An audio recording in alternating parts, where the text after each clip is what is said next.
Anda sedang mendengarkan UT Radio, Open Education Station for All.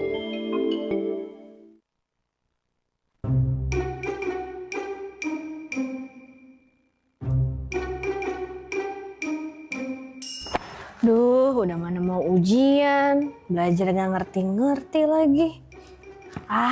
Pusing.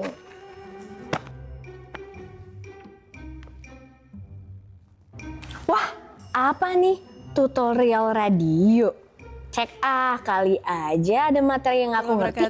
Salam sejahtera untuk kita semua, UT listeners dimanapun Anda berada.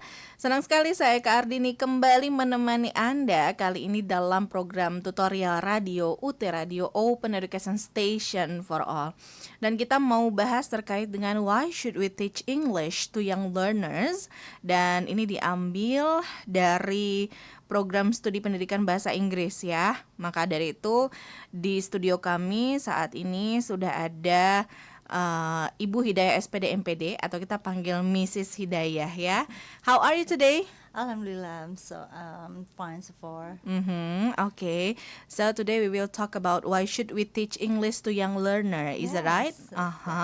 Okay. This topic from what material? From BMP, from book who are the student have right now. There is teaching English to young learner who has a code SPBI4407. Oke.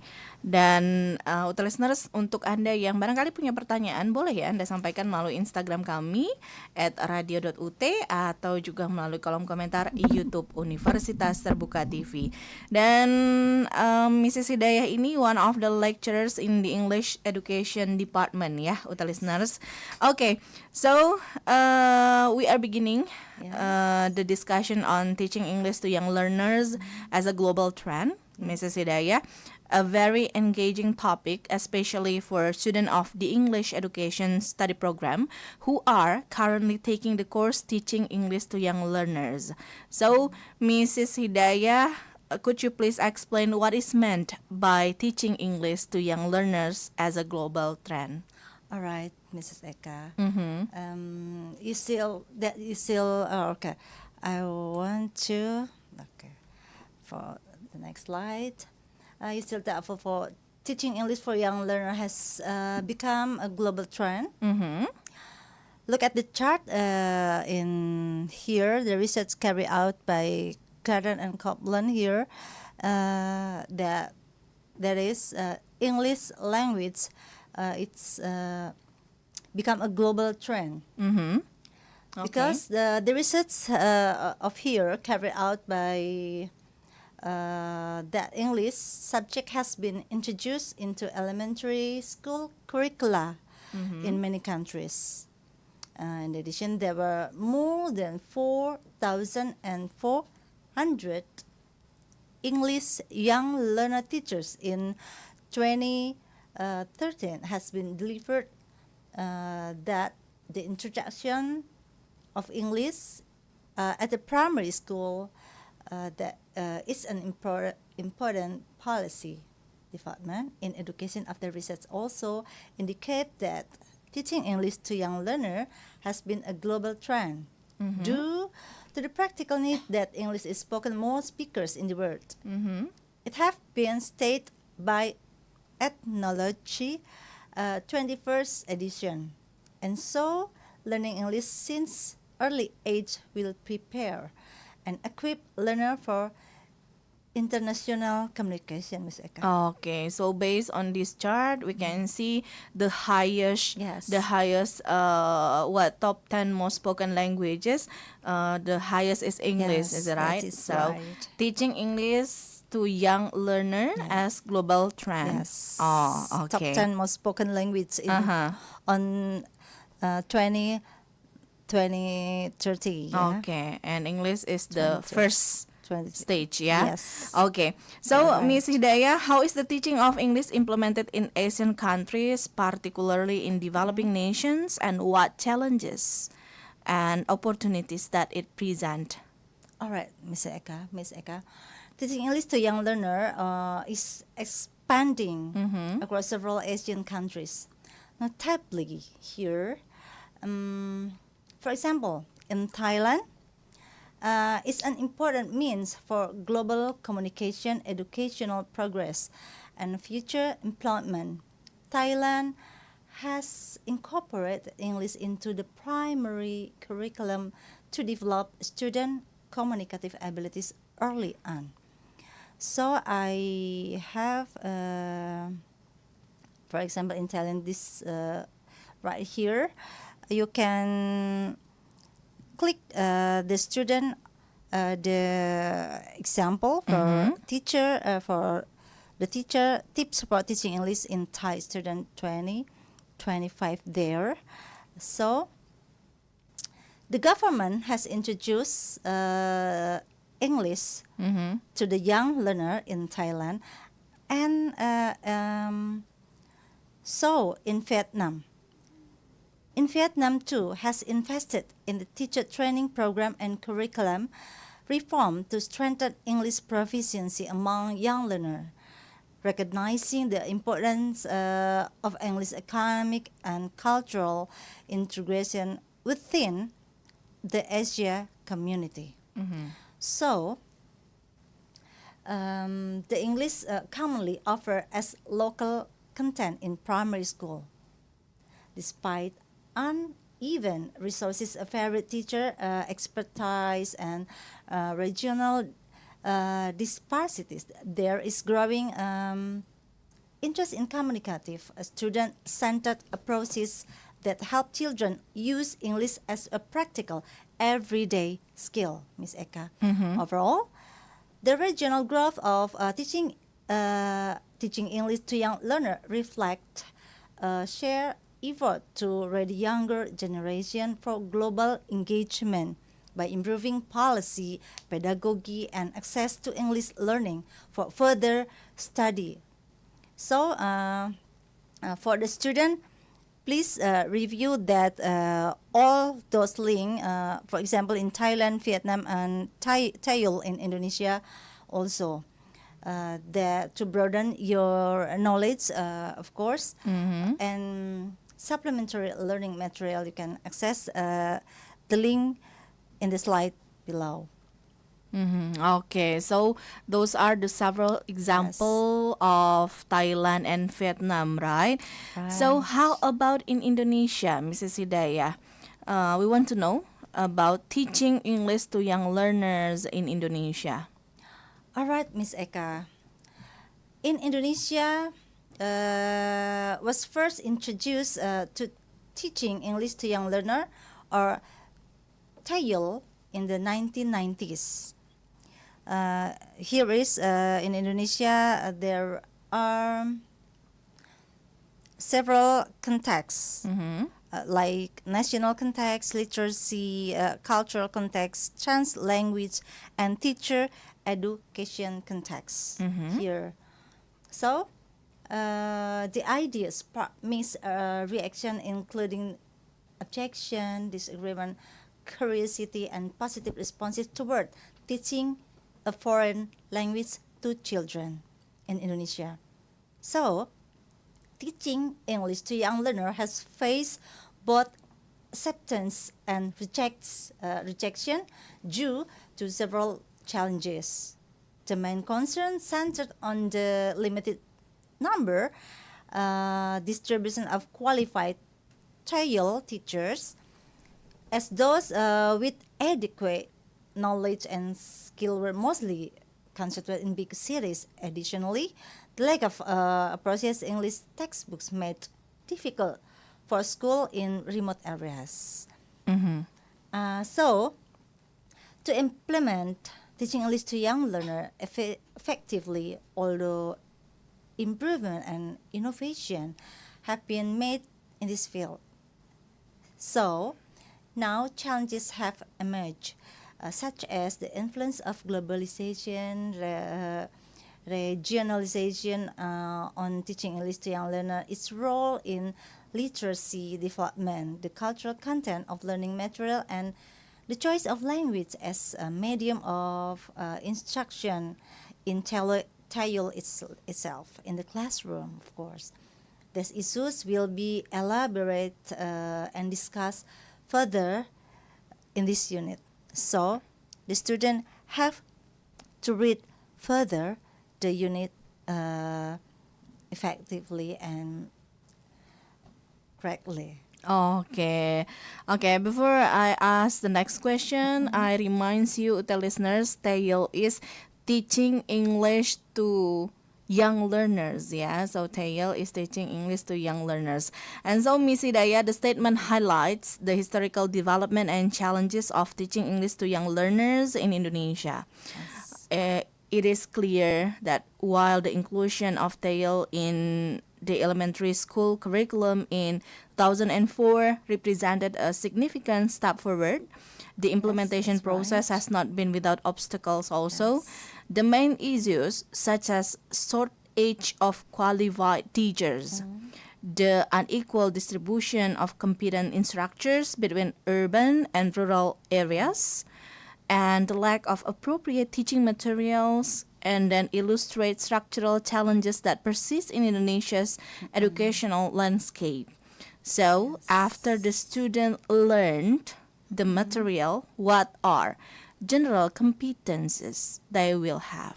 Of course. Having learned the material, the module, students are expected to achieve the following general competencies. First, to be able to identify the challenges of teaching English to young learner in Indonesian at the present, of course. And second, to be able to select appropriate teaching English to young learner theories to be implemented in their actual context. Oh, nice. Yeah, I see. And then what kind of theories to be implemented in their actual context? All right, there are some contexts to implement in Indonesia. Start from first, national context. Second one, literacy or gerakan literasi sekolah. Okay, as in we know, Bahasa. as we know in Bahasa, right? The third one, cultural context.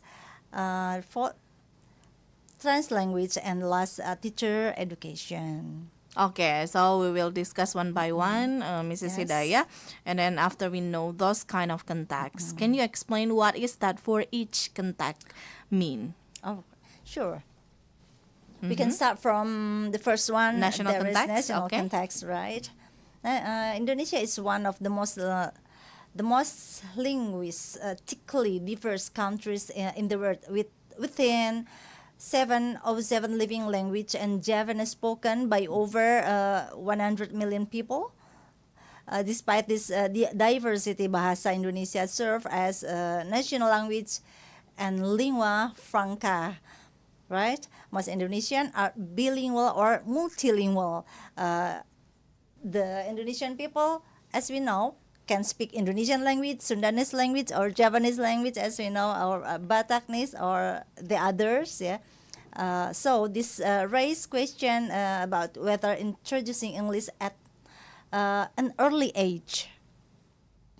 That's why provide aid, benefit, or risk interfering with first and national language development and how young learners process multiple languages in their brains.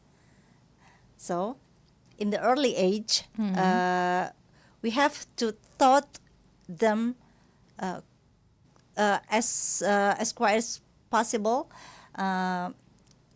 It's much better for them, for the young learner. And for the literacy point of view here, literacy in Indonesian is still challenged with the gerakan literasi sekolah in national literacy movement launched in 2014 to improve reading habits and literacy rates. However, the school often struggle with limited resources, engaging activities. So, for 15 years old are at or below the baseline level of literacy, introducing English at an early age can potentially improve literacy because bilingualism enhance brain flexibility and motivate learner to read. Parental support at home, culture of learning also play a key role in developing strong reading habits and literacy skill. The third one, there is cultural contents. Cultural contents is a key issue on TEYL is cultural representation in English textbook. For example, Thai learners struggle when textbooks reflect only Western cultures. Research suggests that materials should balance three cultural elements, like source culture, it means by learners' own culture, target culture, it means culture of English-speaking countries, international culture, in a global culture. English young learner teachers can adapt teaching material to integrate this cultural perspective, ensuring learner build cultural awareness while maintaining their identity. And the fourth one, there is trans language. The medium of instruction in teaching English to young learner is debated. Should teacher use more English, Indonesian, or a mix translanguaging or bilingual or trilingual? Translanguaging allow learner to receive input in one language and respond in another. Supporting bilingual or multilingual development in Indonesia, where classroom often include children from various linguistic background, deciding on the right balance English, Indonesian, and local language is crucial for effective teaching. And the last one, from teacher education. In Indonesia, as we know, teachers are required to have 4 competencies: professional, pedagogical, social, and personal. For teaching English to young learner, as we know, TEYL pedagogical competency is especially important, but teacher must balance all 4. So, this structure and consistent approach help young learner feel secure and engaged in the learning process, Miss Eka. Okay, Miss Hidayah, thank you so much for the explanation, and we must have non-commercial break before we continue to talk about the issue that related to teaching English to young learner in session 2. Ya, Uta listeners, jangan kemana-mana, tetap bersama kami di UT Radio, Open Education Station for All.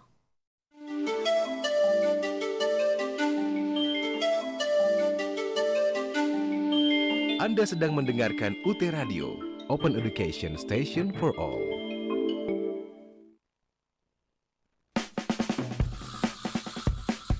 Setiap hari selalu kuawali dengan yang aku mau. Bebas tapi bertanggung jawab, fleksibel tapi pasti. Hari-hariku dipenuhi dengan semangat untuk kuliah dan meraih profesi. Karena aku mampu mandiri, UT menempaku untuk mandiri. UT memberiku kesempatan belajar kapan dan di mana saja. Dan tentu saja bisa mengelola waktu untuk belajar dan bekerja.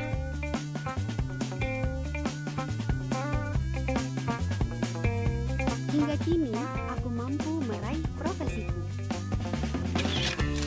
Menyenangkan, dan aku siap meraih prestasi yang terbaik. Gimana dengan kamu? Kemandirian ciri khas utama kami. Ya cuma UT yang bisa begini.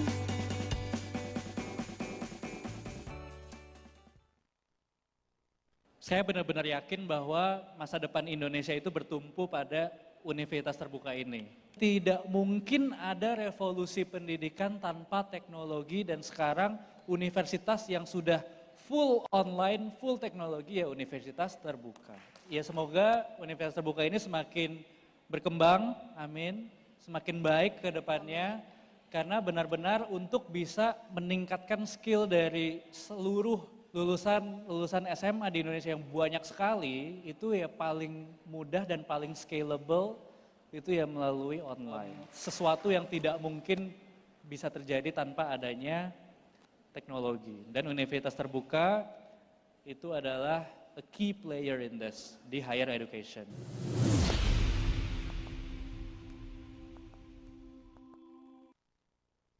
Sayur-sayur.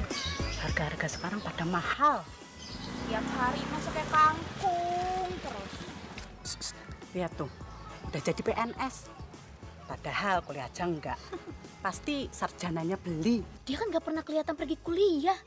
Tiba-tiba udah ada gelar SIP. Permisi. Ibu-ibu ketinggalan berita nih. Dia kan kuliahnya di Universitas Terbuka. Kuliahnya bisa di mana aja, kapan aja, kampusnya negeri, biayanya kagak mahal. Kalau kata anak saya nih, fleksibel. Kok abang tahu UT? Ya tahu dong, anak saya yang nomor 1 PNS guru, lulusan UT.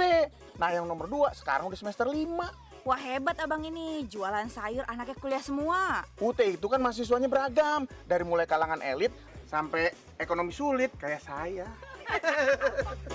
Kuliah di mana aja dan kapan aja, cuma UT yang bisa begini.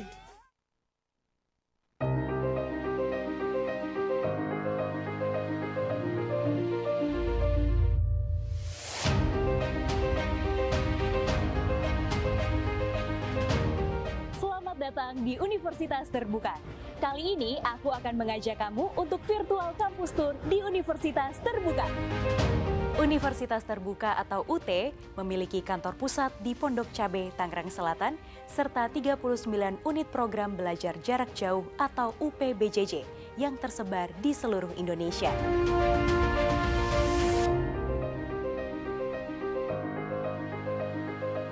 Dalam rangka mendukung layanan kepada mahasiswa, berbagai sarana dan prasarana dibangun dan terus ditingkatkan kualitasnya. Ayo kita mulai.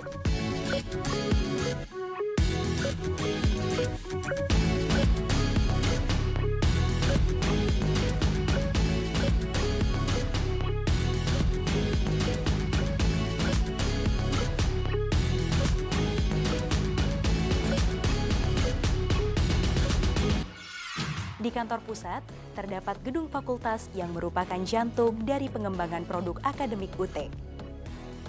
Gedung fakultas telah dilengkapi dengan sarana dan prasarana untuk mendukung kenyamanan bekerja. Terdapat 4 fakultas di Universitas Terbuka dan 1 sekolah pasca sarjana. Fakultas Keguruan dan Ilmu Pendidikan, Fakultas Sains dan Teknologi, Fakultas Hukum, Ilmu Sosial dan Ilmu Politik, dan Fakultas Ekonomi, serta Sekolah Pasca Sarjana. Gedung fakultas memiliki sarana dan prasarana yang terstandar yang terdiri dari masing-masing fakultas menempati 2 lantai.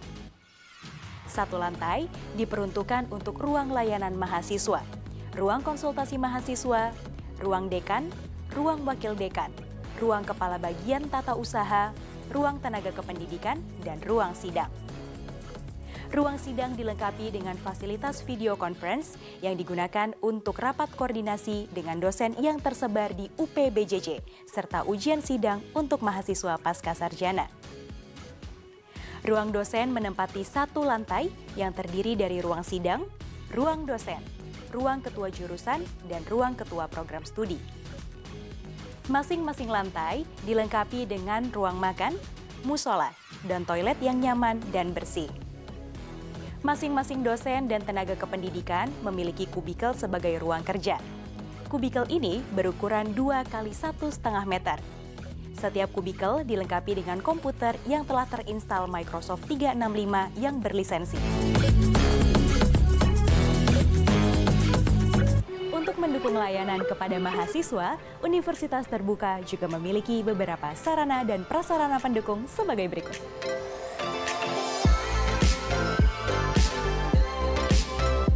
Pusat Produksi Multimedia merupakan unit pelaksana teknis yang bertugas untuk memproduksi bahan ajar. Gedung ini dilengkapi dengan peralatan produksi materi-materi dalam bentuk video dan audio. Produksi materi cetak juga diproduksi di sini dengan menggunakan peralatan dan software terkini. Pusat Layanan Bahan Ajar merupakan unit pelaksana teknis yang bertugas untuk melakukan distribusi bahan ajar. Gedung ini dilengkapi sarana dan prasarana untuk menyimpan dan pengemasan bahan ajar dan bahan ujian. Pusat Layanan Pustaka atau Puslata. UPT Puslata melayani penyediaan bahan-bahan pustaka bagi mahasiswa dan dosen. Puslata mengelola penyediaan bahan-bahan pustaka baik dalam bentuk hard copy maupun koleksi digital. Koleksi digital yang dikelola melalui Perpustakaan Digital UT. Perpustakaan Digital UT menyediakan layanan akses bahan ajar melalui ruang baca virtual. Di sini juga dapat diakses berbagai sumber pembelajaran terbuka. Terima kasih Anda masih bersama kami dalam program tutorial Radio UT Radio Open Education Station for All, and still with Mrs. Hidayah S.Pd M.Pd, and we will continue our discussion about why should we teach English to young learners. Dan seperti yang saya sampaikan tadi bahwa sebelum break nih kita mau bahas nih tentang isu-isu yang berkaitan dengan teaching English to young learners ya, Miss Hidayah. So, could you explain about the issue that related to teaching English to young learners? Of course, that's a really good question. Let's see for the sixth slide here about issue related to teaching English to young learner. There are 8 debate, motivation, and the use of technology here. Maybe you may have different answer related to those issues, and this subchapter will bring you to deeper discussion related to them. Right? Okay. We will focus on the debate, age debate. What age we should teach young learners, motivation, and the use of technology. So, on teaching English to young learner, often center on whether children should begin learning English during their golden age. Okay. Golden age. On the other hand, young learners are believed to acquire language more easily and even sound like native speaker. On the other hand, some worries this may hinder their social development and interfere with mastering their first and national language. So there is a matter. They are learning their mother tongues while they have to learn international language like English. First language, second language, and we still call international language or second language acquisition or foreign language. We still call an English in English language in our country as our second language, or not second language. Even we call it as still foreign language. Okay. As a foreign language. So in next slides, in 7th slide here, there are 3 main perspectives explain this issue. One, language acquisition device. There is state by Chomsky proposed that children are born with an innate mental capacity to acquire language, including grammar rules. While influential, this theory has been criticized for lack of clarify about universal grammar and how errors are processed. The second one, second language acquisition or SLA, stated by Crescent. The other highlight how learners acquire the second language. Many believe children are more effective learners than adults, as they can quickly expand vocabulary and process input naturally. Still, age-related factors. There are some studies show that older learner can sometimes be more efficient in classroom setting. It must be classroom setting as much as possible for older learner. And the third one, from the critical period hypothesis point of view here, this theory suggests there are limited window to achieve native-like competence. However, this suggesting that exposure, quality of input and environment may matter more than age itself. So the conclusion here we can get, there is no solid evidence that starting earlier or always guarantees better second language outcomes. Instead, the quality of input, learning environment, and the support of teacher and parents play much greater role in children's success in acquiring a second language, of course. Okay, so after you explain about the whole that important in teaching English to young learners, the question is, Mrs. Hidayah, Yes. why is teaching English to young learners Yeah. considered important in Asia countries such as Thailand, Vietnam, and Indonesia? Such as Thailand, Vietnam, and Indonesia. All right. Why teaching English to young learner still considered important in Asian countries? Teaching English to young learner is important because English serves as a global language for communication, education, and career opportunities. By learning English early, children can develop communicatively competence that help them in their future studies and participation in a globalized world.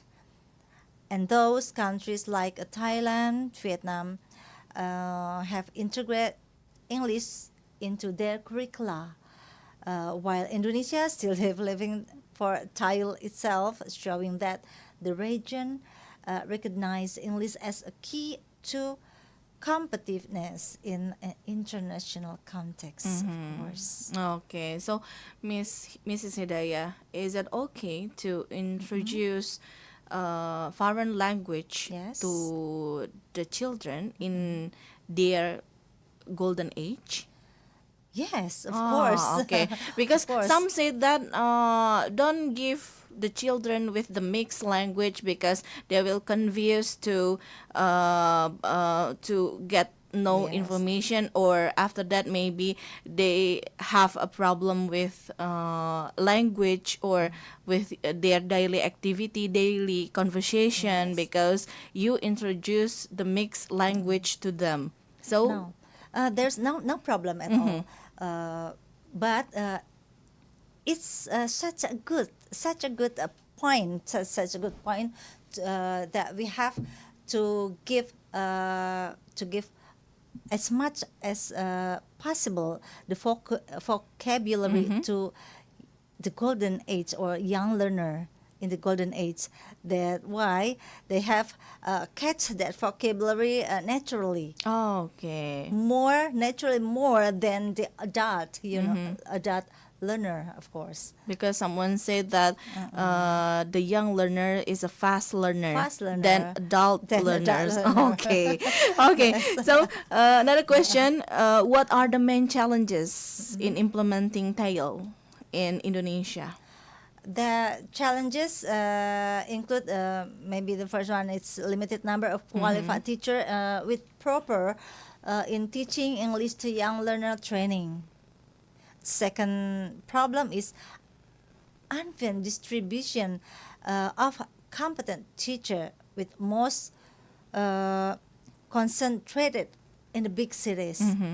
Lack of suitable and culturally relevant teaching material, and especially for their textbook maybe, and diverse regional contexts, which make implementation inconsistent across the school. Despite this issue, Indonesian is moving forward communicative and student-centered teaching approaches. Just like that. Okay. To be honest, I'm really disappointed with myself in my experience, because I got English in the fourth a grade of elementary school, but not from my school because I took a course in because with other people. The past education there is no English in the elementary English school. requirement. Okay, so how does TEYL relate to literacy development in Indonesia? Yes. TEYL relate to literacy development in Indonesia. Introducing English in an early age can support literacy development because bilingualism and multilingualism improve brain flexibility in processing language. In addition, English classes may motivate children to engage with reading activities. Maybe it can combine with the Gerakan Literasi Sekolah, school literacy movement, and teaching English to young learner can contribute to raising literacy level in Indonesia, which is essential given that PISA data shows that many students still struggle with basic reading competition. Okay. That's why it's our problem in Indonesia. Yeah, and then sometimes the obstacle is not come from the students, but also from the teacher, right? Yes. So maybe the next discussion will talk about what should teacher consider when selecting cultural content Yes. For TEYL materials, but we must have a break before we continue That's our right, discussion that's ya. right. Oke, udah listeners dimanapun Anda berada, jangan kemana-mana. Nanti di segmen 2 seperti yang tadi saya sampaikan nih, kita mau bahas tentang what should teacher consider when selecting cultural content for TEYL materials. So don't go anywhere. Dan jangan kemana-mana, tetap bersama kami di UT Radio, Open Education Station for All.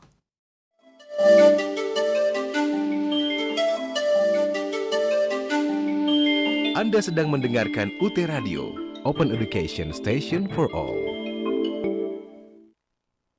Saya benar-benar yakin bahwa masa depan Indonesia itu bertumpu pada Universitas Terbuka ini.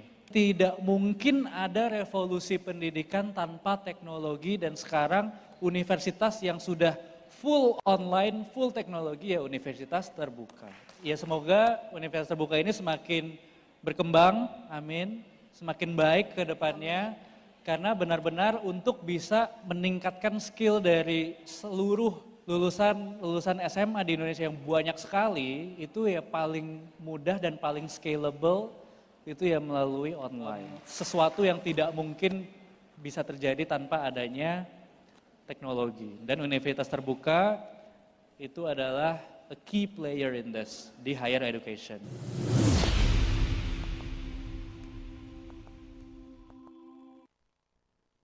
Sayur-sayur. Harga-harga sekarang pada mahal. Tiap hari masuk kayak kangkung terus. Lihat tuh, udah jadi PNS. Padahal kuliah aja enggak. Pasti sarjananya beli. Dia kan gak pernah kelihatan pergi kuliah. Tiba-tiba udah ada gelar SIP. Permisi. Ibu-ibu ketinggalan berita nih. Dia kan kuliahnya di Universitas Terbuka. Kuliahnya bisa di mana aja, kapan aja, kampusnya negeri, biayanya kagak mahal. Kalau kata anak saya nih, fleksibel. Kok abang tahu UT? Ya tahu dong, anak saya yang nomor 1 PNS guru, lulusan UT. Nah yang nomor 2 sekarang udah semester 5. Wah hebat abang ini, jualan sayur anaknya kuliah semua. UT itu kan mahasiswanya beragam, dari mulai kalangan elit sampai ekonomi sulit kayak saya. Kuliah di mana aja dan kapan aja, cuma UT yang bisa begini.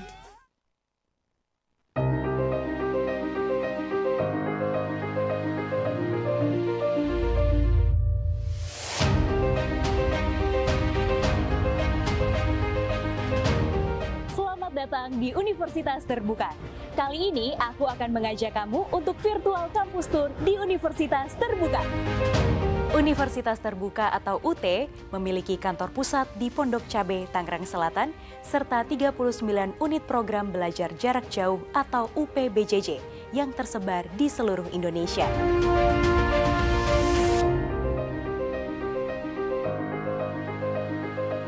Dalam rangka mendukung layanan kepada mahasiswa, berbagai sarana dan prasarana dibangun dan terus ditingkatkan kualitasnya. Ayo kita mulai.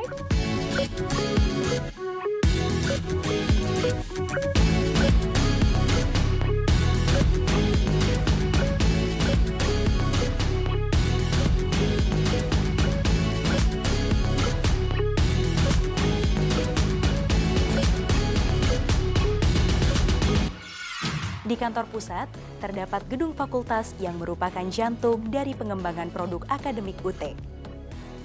Gedung fakultas telah dilengkapi dengan sarana dan prasarana untuk mendukung kenyamanan bekerja.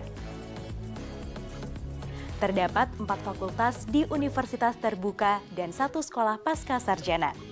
Fakultas Keguruan dan Ilmu Pendidikan, Fakultas Sains dan Teknologi, Fakultas Hukum, Ilmu Sosial dan Ilmu Politik, dan Fakultas Ekonomi, serta Sekolah Pasca Sarjana. Gedung fakultas memiliki sarana dan prasarana yang terstandar yang terdiri dari masing-masing fakultas menempati 2 lantai. 1 lantai diperuntukkan untuk ruang layanan mahasiswa, ruang konsultasi mahasiswa, ruang dekan, ruang wakil dekan, ruang kepala bagian tata usaha, ruang tenaga kependidikan, dan ruang sidang. Ruang sidang dilengkapi dengan fasilitas video conference yang digunakan untuk rapat koordinasi dengan dosen yang tersebar di UPBJJ, serta ujian sidang untuk mahasiswa pasca sarjana. Ruang dosen menempati 1 lantai yang terdiri dari ruang sidang, ruang dosen, ruang ketua jurusan, dan ruang ketua program studi. Masing-masing lantai dilengkapi dengan ruang makan, musola, dan toilet yang nyaman dan bersih. Masing-masing dosen dan tenaga kependidikan memiliki kubikel sebagai ruang kerja. Kubikel ini berukuran 2 kali 1,5 meter. Setiap kubikel dilengkapi dengan komputer yang telah terinstal Microsoft 365 yang berlisensi. Untuk mendukung layanan kepada mahasiswa, Universitas Terbuka juga memiliki beberapa sarana dan prasarana pendukung sebagai berikut.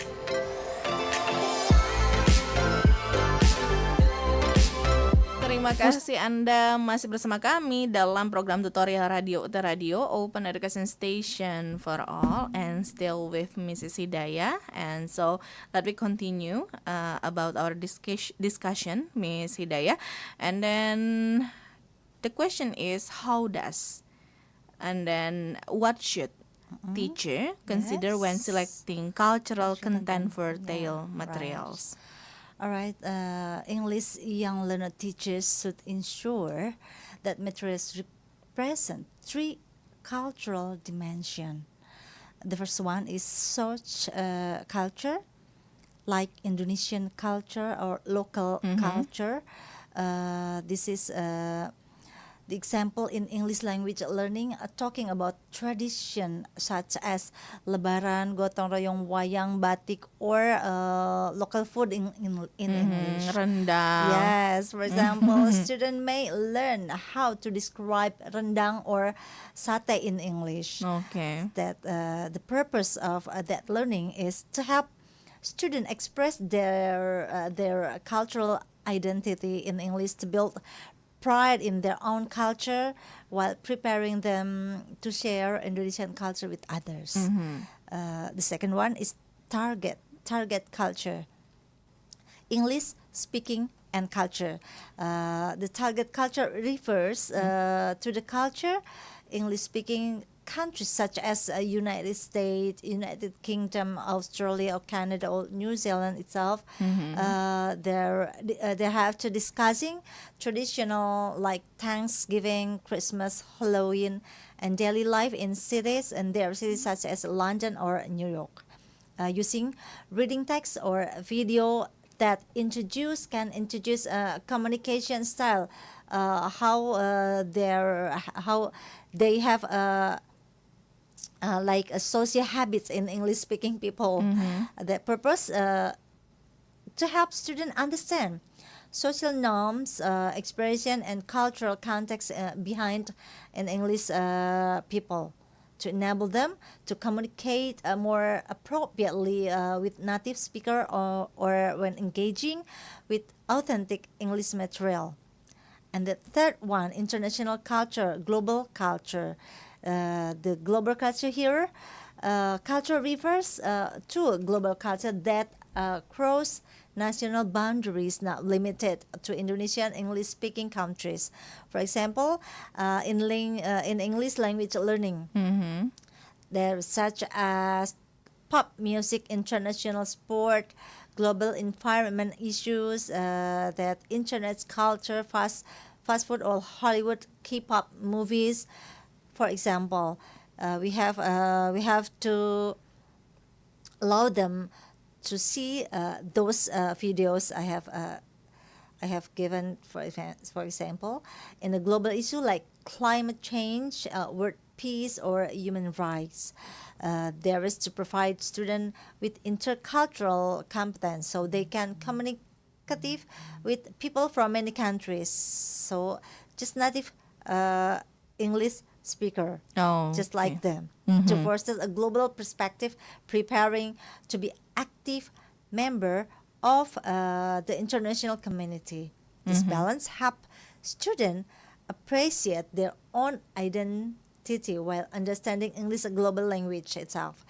If textbook only reflect Western culture, learner may face difficulties if we can take from the textbook only. Okay. So teacher need to adapt material creatively to include local and international perspective. That's why. Okay. Unfortunately, I don't have any experience to teach young learners. But in my class, speaking English is mandatory because I That's teach good. basic acting, drama Yes. production by using English. To introduce ourselves in the first for to reach their vocabulary to Yes. to the young learners. Okay. So the question, Mrs. Yes. Hidayah, what teaching approach can be effective in multilingual EYL classroom in Indonesia? All right. English, a young learner classroom in Indonesia have to be a translanguaging approach can be effective, where learner receive input in one language, for example in English, but can respond using another language, or like Indonesian or their mother tongues. They can receive their English language, but they can replay by their mother tongue or Indonesian language.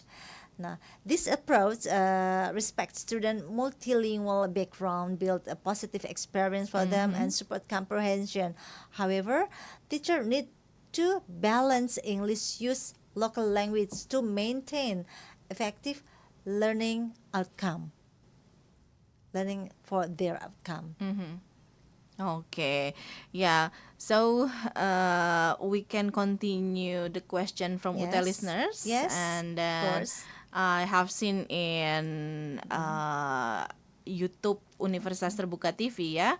Ada Masiko Maharenu Hernanda Putra. Alright. The question is, so that is different with TESL, right? So TESL? maybe his question is, what is the differentiation between TESL and TEYL? Yeah.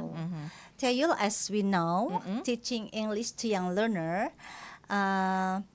focus especially on teaching English to children.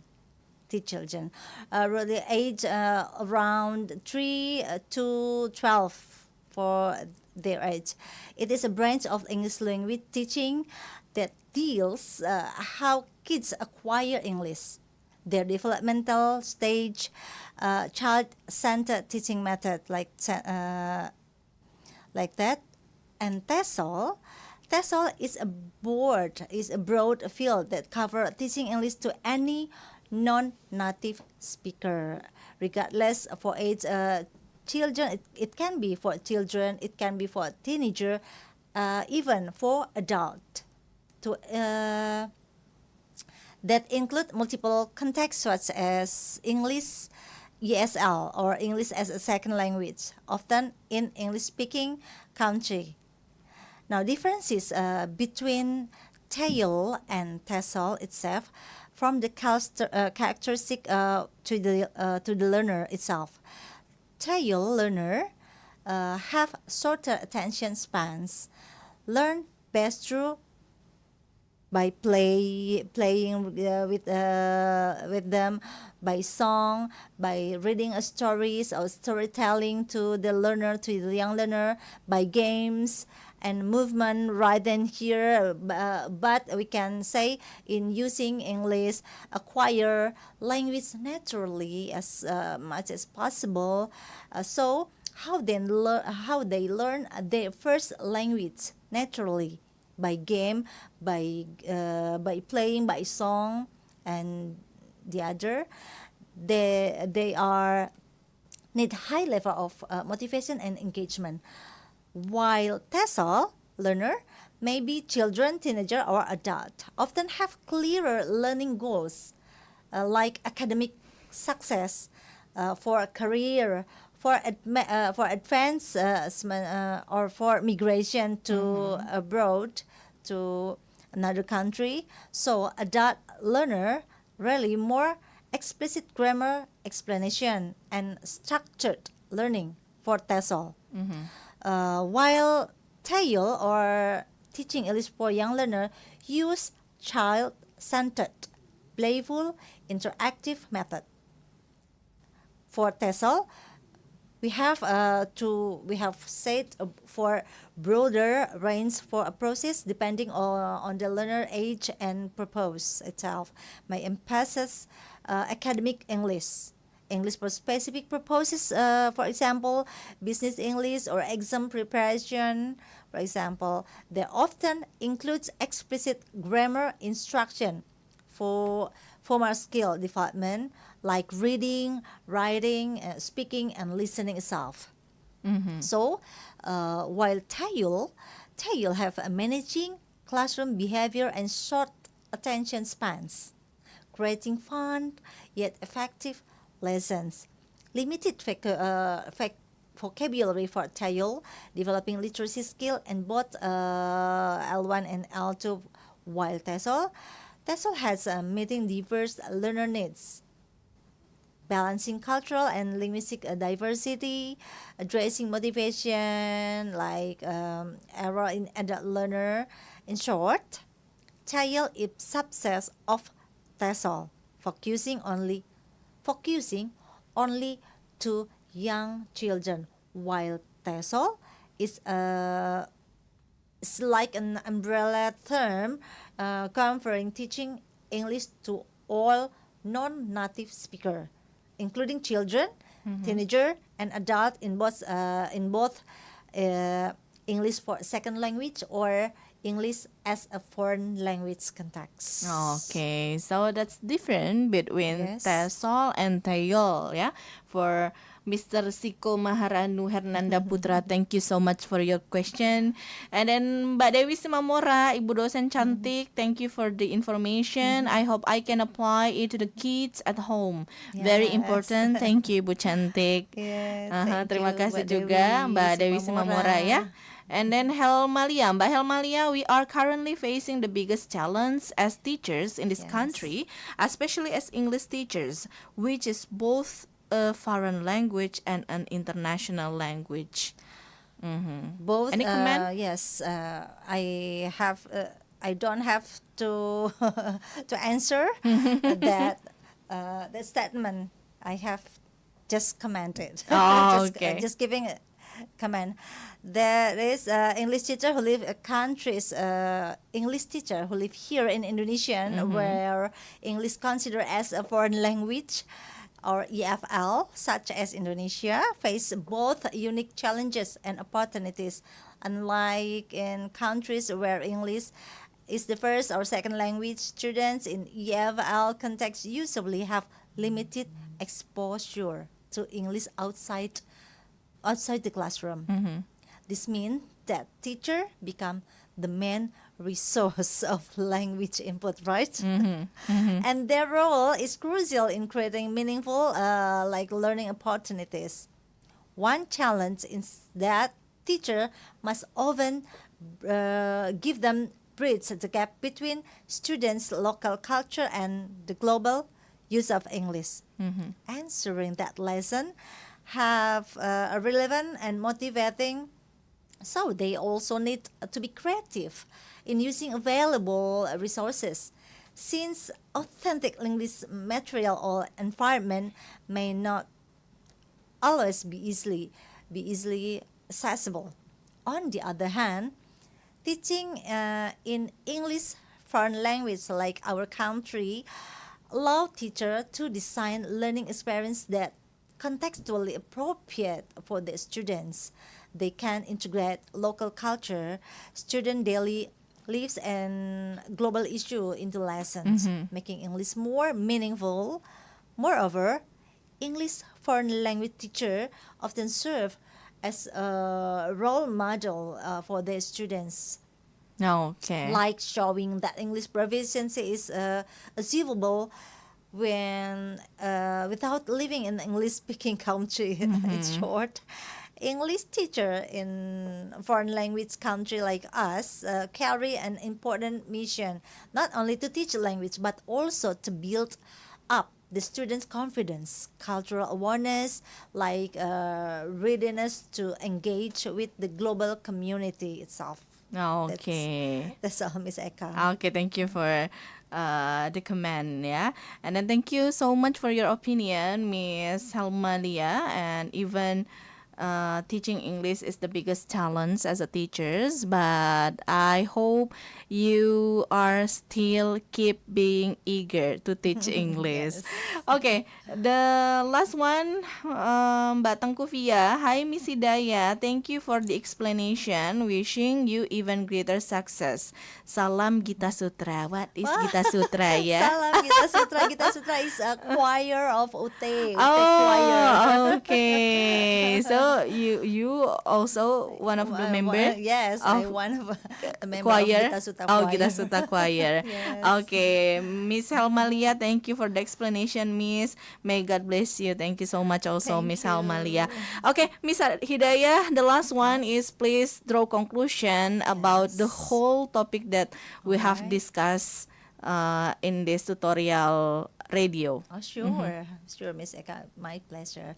We know that teaching English to young learners involves numerous challenges. Some argue that the earlier children begin learning as a second language, the more successful for they will be.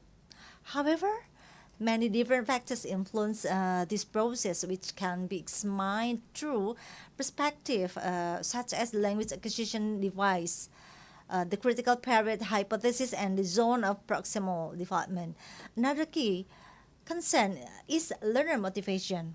Since children learn in ways that differ from adults, they require unique motivational strategies. Providing contextual and meaningful learning experiences is essential to keep them engaged. Technology also play a role, but its application must be purposeful, student-centered, and accessible to ensure it supports learning effectively. Finally, the teacher role is scaffolding. The learner process remains a crucial element in supporting young learner language development. That's it. Oh, okay. Mrs. Hidayah, thank you so much for your time, for your insight. Bless your insight and bless your life. See you later. See you later. Thank you very much. Oke, listeners dimanapun Anda berada, demikian ya pembahasan di tutorial radio kami bersama dengan Mrs. Hidayah S.Pd M.Pd, dan kita sudah bahas banyak terkait dengan why should we teach English to young learners, dan saya Eka Ardhinie pamit, sampai ketemu lagi. Assalamualaikum warahmatullahi wabarakatuh. Waalaikumsalam.